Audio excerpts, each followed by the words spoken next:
Request Honorable Prime Minister to address this August digital gathering. Honorable Prime Minister.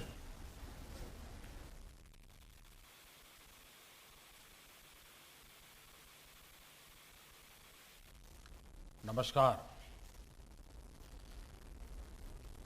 कार्यक्रम में मेरे साथ जुड़ रहे कैबिनेट के मेरे सभी सहयोगीगण, राज्यों के माननीय राज्यपाल, सभी सम्मानित मुख्यमंत्री, उप मुख्यमंत्री, राज्य सरकारों के मंत्रीगण, उपस्थित शिक्षाविद, अध्यापकगण, सभी अभिभावक और मेरे प्रिय युवा साथियों, नई राष्ट्रीय शिक्षा नीति को एक साल पूरा होने पर सभी देशवासियों और विशेषकर सभी विद्यार्थियों को बहुत बहुत शुभकामनाएं। बीते एक वर्ष में देश के आप सभी महानुभावों, शिक्षकों, प्रधानाचार्यों, नीतिकारों ने राष्ट्रीय शिक्षा नीति को धरातल पर उतारने में बहुत मेहनत की है। कोरोना के इस काल में भी लाखों नागरिकों से, शिक्षकों, राज्यों, ऑटोनोमस बॉडीज से सुझाव लेकर, टास्क फोर्स बनाकर नई शिक्षा नीति का चरणबद्ध तरीके से लागू किया जा रहा है। बीते एक वर्ष में राष्ट्रीय शिक्षा नीति को आधार बनाकर अनेक बड़े फैसले लिए गए हैं। आज इसी कड़ी में मुझे बहुत सारी नई योजनाएं, नए इनिशिएटिव्स, इसकी शुरुआत करने का सौभाग्य मिला है। साथियों, ये महत्वपूर्ण अवसर ऐसे समय में आया है जब देश आजादी के 75 साल का अमृत महोत्सव मना रहा है। आज से कुछ ही दिन बाद 15 अगस्त को हम आजादी के 75वें साल में प्रवेश भी करने जा रहे हैं। एक तरह से नई राष्ट्रीय शिक्षा नीति का इम्प्लीमेंटेशन आजादी के अमृत महोत्सव का प्रमुख हिस्सा बन गया है। इतने बड़े महापर्व के बीच राष्ट्रीय शिक्षा नीति के तहत आज शुरू हुई योजनाएं नए भारत के निर्माण में बहुत बड़ी भूमिका निभाएगी। भारत के जिस सुनहरे भविष्य के संकल्प के साथ आज हम आजादी का अमृत महोत्सव मना रहे हैं, उस भविष्य की ओर हमें आज की नई पीढ़ी ही ले जाएगी। भविष्य हम कितना आगे जाएंगे, कितनी ऊंचाई प्राप्त करेंगे, ये इस बात पर निर्भर करेगा कि हम अपने युवाओं को वर्तमान में यानी आज कैसी शिक्षा दे रहे हैं, कैसी दिशा दे रहे हैं। इसलिए मैं मानता हूं भारत की नई राष्ट्रीय शिक्षा नीति राष्ट्र निर्माण के महायज्ञ में बड़े फैक्टर में से एक है और इसलिए देश ने इस शिक्षा नीति को इतना आधुनिक बनाया है, इतना फ्यूचर रेडी रखा है। आज इस कार्यक्रम में जुड़े अधिकांश महानुभाव नई राष्ट्रीय शिक्षा नीति की बारीकियों से परिचित हैं, लेकिन ये कितना बड़ा मिशन है, इस एहसास को हमें बार बार याद करना ही है। साथियों, देश भर से हमारे कई युवा स्टूडेंट्स भी इस कार्यक्रम में हमारे साथ हैं। अगर इन साथियों से हम उनकी आकांक्षाओं के बारे में, सपनों के बारे में पूछें तो आप देखेंगे कि हर एक युवा के मन में एक नयापन है, एक नई ऊर्जा है। हमारा युवा बदलाव के लिए पूरी तरह से तैयार है। वो इंतजार नहीं करना चाहता।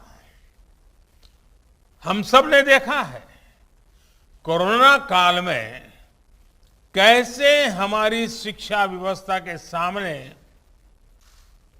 इतनी बड़ी चुनौती आई।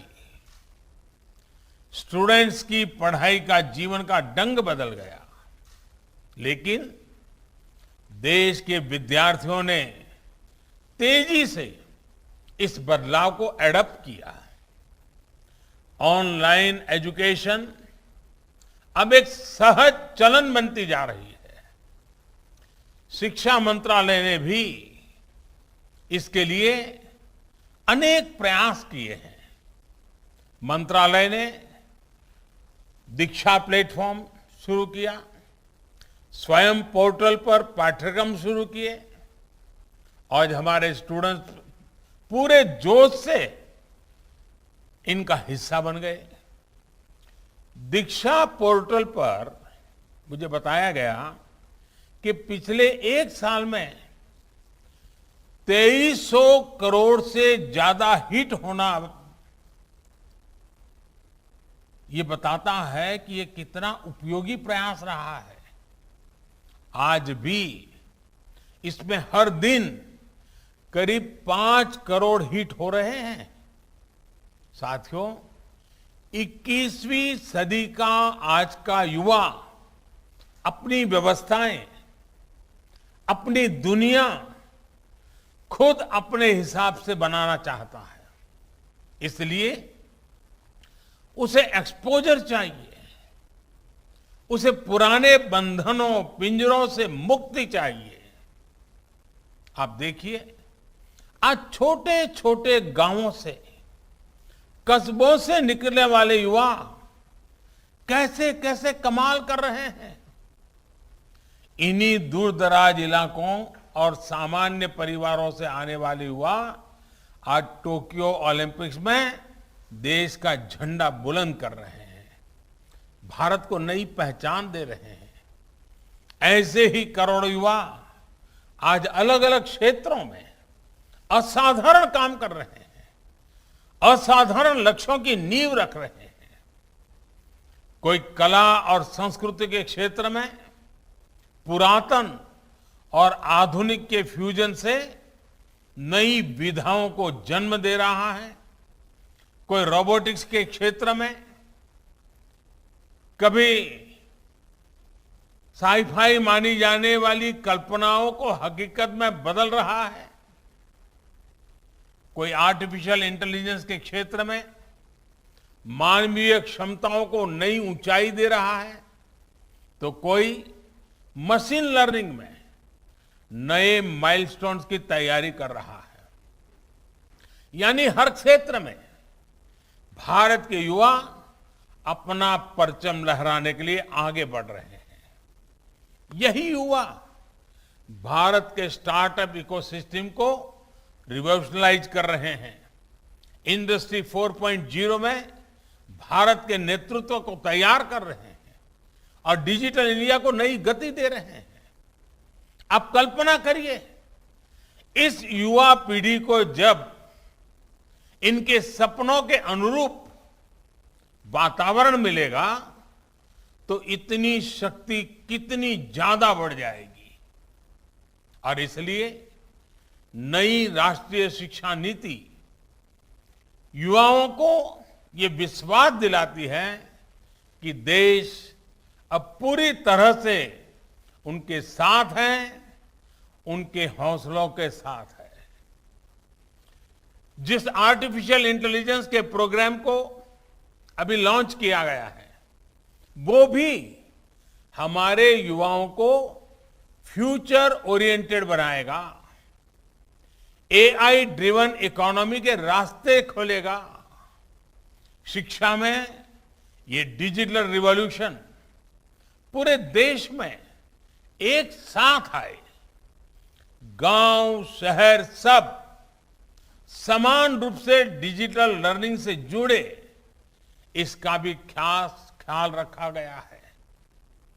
नेशनल डिजिटल एजुकेशन आर्किटेक्चर यानी एनडीआर और national education technology forum NETF इस दिशा में पूरे देश में डिजिटल और टेक्नोलॉजिकल फ्रेमवर्क उपलब्ध कराने में अहम भूमिका निभाएंगे। युवा मन जिस दिशा में भी सोचना चाहे, खुले आकाश में जैसे उड़ना चाहे, देश की नई शिक्षा व्यवस्था उसे वैसे ही अवसर उपलब्ध कराएगी। साथियों, बीते एक वर्ष में आपने भी ये महसूस किया होगा कि राष्ट्रीय शिक्षा नीति को किसी भी तरह के दबाव से मुक्त रखा गया है। जो ओपननेस पॉलिसी के लेवल पे है, वही ओपननेस स्टूडेंट्स को मिल रहे विकल्पों में भी है। अब स्टूडेंट्स कितना पढ़े, कितना समय तक पढ़े, ये सिर्फ बोर्ड्स और यूनिवर्सिटी नहीं तय करेगा। इस फैसले में स्टूडेंट्स की भी सहभागिता होगी। मल्टीपल एंट्री एंड एग्जिट की जो व्यवस्था आज शुरू हुई है, इसने स्टूडेंट्स को एक ही क्लास और एक ही कोर्स में जकड़े रहने की मजबूरी से मुक्त कर दिया है। आधुनिक टेक्नोलॉजी पर आधारित एकेडमिक बैंक ऑफ क्रेडिट, इस सिस्टम से इस दिशा में स्टूडेंट्स के लिए रिवॉल्यूशनरी चेंज आने वाला है। अब हर युवा अपनी रुचि में, अपनी सुविधा से कभी भी एक स्ट्रीम को चूज कर सकता है, छोड़ सकता है। अब कोई कोर्स सेलेक्ट करते समय ये डर भी नहीं रहेगा कि अगर हमारे डिसीजन गलत हो गया तो क्या होगा। इसी तरह structured assessment for analysing learning levels यानी सफल के जरिए स्टूडेंट्स के आकलन की भी वैज्ञानिक व्यवस्था शुरू हुई है। ये व्यवस्था आने वाले समय में स्टूडेंट्स को परीक्षा के डर से भी मुक्ति दिलाएगी। ये डर जब युवा मन से निकलेगा तो नए नए स्किल लेने का साहस और नए नए इनोवेशंस का नया दौर शुरू होगा। संभावनाएं असीम विस्तार होगी।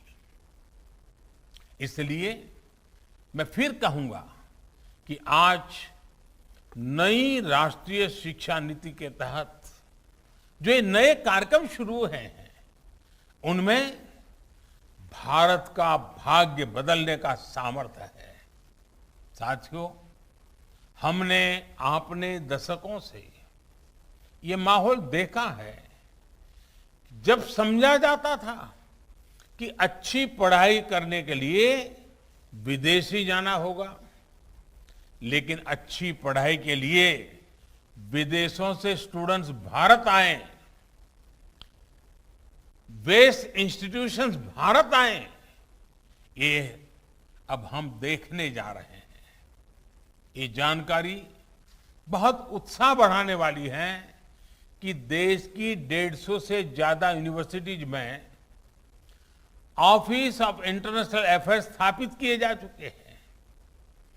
भारत के हायर एजुकेशन इंस्टीट्यूट्स अंतर्राष्ट्रीय स्तर पर रिसर्च और एकेडमिक में और आगे बढ़े, इसके लिए आज नई गाइडलाइंस भी जारी की गई है।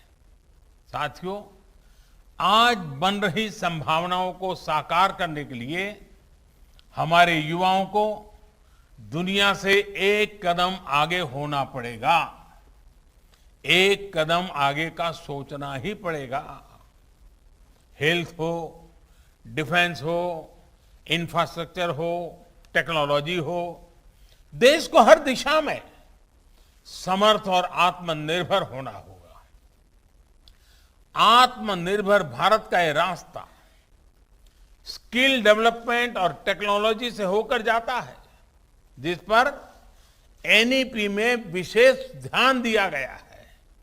मुझे खुशी है कि बीते एक साल में 1200 से ज्यादा उच्च शिक्षा संस्थानों में स्किल डेवलपमेंट से जुड़े सैकड़ों नए कोर्सेज को मंजूरी दी गई है।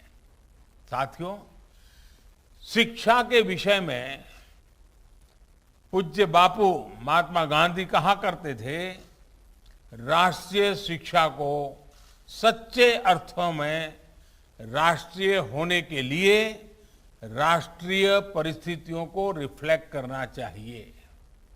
बापू के इसी दूरदर्शी विचार को पूरा करने के लिए स्थानीय भाषाओं में मदर लैंग्वेज में शिक्षा का विचार एनईपी में रखा गया है। अब हायर एजुकेशन में मीडियम ऑफ इंस्ट्रक्शन के इसके लिए स्थानीय भाषाओं में भी एक विकल्प होगी।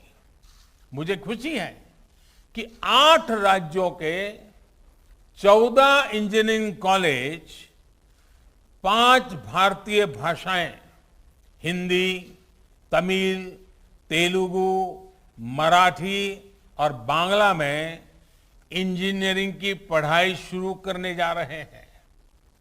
इंजीनियरिंग के कोर्स का 11 भारतीय भाषाओं में ट्रांसलेशन के लिए एक टूल भी डेवलप किया जा चुका है। क्षेत्रीय भाषा में अपनी पढ़ाई शुरू करने जा रहे छात्र छात्राओं को मैं विशेष बधाई देना चाहता हूं। इसका सबसे बड़ा लाभ देश के गरीब वर्ग को, गांव कस्बों में रहने वाले मध्यम वर्ग के स्टूडेंट्स को, दलित, पिछड़े और आदिवासी भाई बहनों को होगा। इन्हीं परिवारों से आने वाले बच्चों को सबसे ज्यादा लैंग्वेज डिवाइड का सामना करना पड़ता था। सबसे ज्यादा नुकसान इन्हीं परिवार के होनहार बच्चों को उठाना पड़ता था। मातृभाषा में पढ़ाई से गरीब बच्चों का आत्मविश्वास बढ़ेगा, उनके सामर्थ्य और प्रतिभा के साथ न्याय होगा। साथियों, प्रारंभिक शिक्षा में भी मातृभाषा को प्रोत्साहित करने का काम शुरू हो चुका है। जो विद्या प्रवेश प्रोग्राम आज लॉन्च किया गया, उसकी भी इसमें बहुत बड़ी भूमिका है। प्ले स्कूल का जो कंसेप्ट अभी तक बड़े शहरों तक ही सीमित है, विद्या प्रवेश के जरिए वो अब दूर दराज के स्कूलों तक जाएगा, गांव-गांव जाएगा।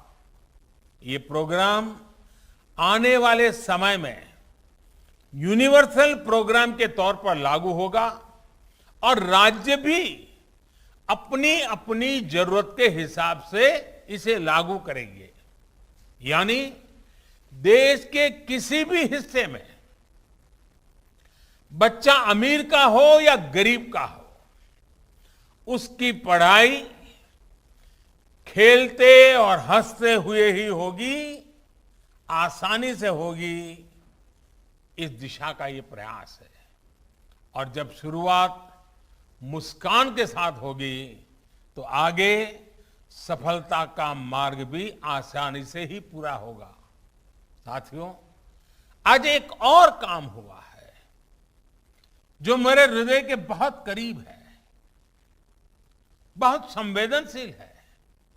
आज देश में 3 लाख से ज्यादा बच्चे ऐसे हैं जिनको शिक्षा के लिए सांकेतिक भाषा की आवश्यकता पड़ती है। इसे समझते हुए भारतीय साइन लैंग्वेज को पहली बार एक भाषा विषय यानी एक सब्जेक्ट का दर्जा प्रदान किया गया है।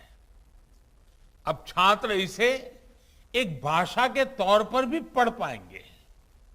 इससे भारतीय साइन लैंग्वेज को बहुत बढ़ावा मिलेगा। हमारे दिव्यांग साथियों को बहुत मदद मिलेगी। साथियों, आप भी जानते हैं कि किसी भी स्टूडेंट की पूरी पढ़ाई में उसके जीवन में बड़ी प्रेरणा उसके अध्यापक होते हैं। और हमारे यहां तो कहा गया है, गुरौ न प्राप्यते यत् यत् तत् न अन्य अत्रापि अभ्यते लभ्यते। अर्थात जो गुरु से प्राप्त नहीं हो सकता वो कहीं प्राप्त नहीं हो सकता। यानी ऐसा कुछ भी नहीं है जो एक अच्छा गुरु, अच्छा शिक्षक मिलने के बाद दुर्लभ हो। इसलिए राष्ट्रीय शिक्षा नीति के फॉर्मुलेशन से लेकर इम्प्लीमेंटेशन तक हर स्टेज पर हमारे शिक्षक सक्रिय रूप से इस अभियान का हिस्सा है। आज लॉन्च हुआ निष्ठा 2.0, ये प्रोग्राम भी इस दिशा में एक अहम भूमिका निभाएगा। इस प्रोग्राम के जरिए देश के शिक्षकों को आधुनिक जरूरतों के हिसाब से ट्रेनिंग भी मिलेगी और वो अपने सुझाव भी विभाग को दे पाएंगे। मेरा आप सभी शिक्षकों से, एकेडमिशियन से अनुरोध है कि इन प्रयासों में बढ़ चढ़ करके हिस्सा लीजिए, अधिक से अधिक योगदान दीजिए। आप सभी शिक्षा के क्षेत्र में इतना अनुभव रखते हैं, व्यापक अनुभव के धारक है, इसलिए जब आप प्रयास करेंगे तो आपके प्रयास राष्ट्र को बहुत आगे लेकर जाएंगे। मैं मानता हूं कि इस कालखंड में हम जिस भी भूमिका में हैं, हम सौभाग्यशाली हैं कि हम इतने बड़े बदलावों के गवाह बन रहे हैं, इन बदलावों में सक्रिय भूमिका निभा रहे हैं। आपके जीवन में ये स्वर्णिम अवसर आया है कि आप देश के भविष्य का निर्माण करेंगे, भविष्य की रूपरेखा अपने हाथों में खींचेंगे। मुझे पूरा विश्वास है आने वाले समय में जैसे जैसे नई राष्ट्रीय शिक्षा नीति के अलग अलग फीचर्स हकीकत में बदलेंगे, हमारा देश एक नए युग का साक्षात्कार करेगा। जैसे जैसे हम अपनी युवा पीढ़ी को एक आधुनिक और राष्ट्रीय शिक्षा व्यवस्था से जोड़ते जाएंगे, देश आजादी के अमृत संकल्पों को हासिल करता जाएगा। इन्हीं शुभकामनाओं के साथ मैं अपनी बात समाप्त करता हूं। आप सब स्वस्थ रहें और नई ऊर्जा के साथ आगे बढ़ते रहें। बहुत बहुत धन्यवाद।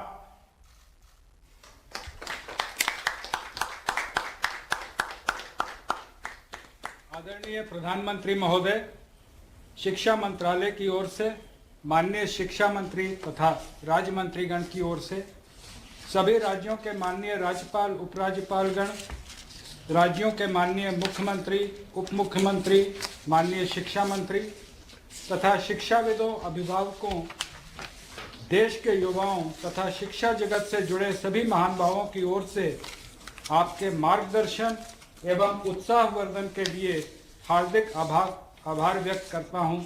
धन्यवाद। जय हिंद।